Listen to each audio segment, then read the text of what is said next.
তোমার ক্যারিয়ারে most significant risk তুমি কি নিয়েছো কাজের ক্ষেত্রে? তোমার মনে হয়েছে আমি খুব একটা রিস্ক নিয়ে ফেললাম, মানে রিস্ক নিয়ে ফেলেছিলাম? অবভিয়াসলি অভিযাত্রী, বিকজ কেন? Of the subject. আচ্ছা, মানে ওইটা কিন্তু that could have gone either way. যদি ওটা কিছু না হতো তখন কিন্তু লোকে বলতো, ওই দেখেছো মানে বেড়ে পাকা মোর কি পরিণাম, যে যে কত বড় হনু হয়ে গেছে, যে অপু ট্রিলজির কন্টিনিউশন করছে।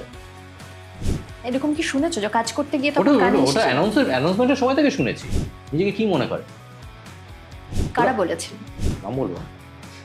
তারাই তো আজকে এখন দেখা হলে এমনভাবে জড়িয়ে ধরে কুম্ভ মেলায় হারিয়ে গেছিলাম।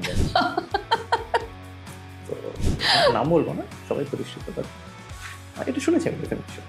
সো সেই জন্য ওইটা কিন্তু একটা বড় রিস্ক ছিল, বিকজ ওটা যদি ট্যাঙ্কড হতো তাহলে কিন্তু আমার পরের প্রডিউসার পাওয়া বা পরের ছবি করা নিয়ে চিন্তা ভাবনা করাটা কিন্তু একটু চাপ হয়ে যেত।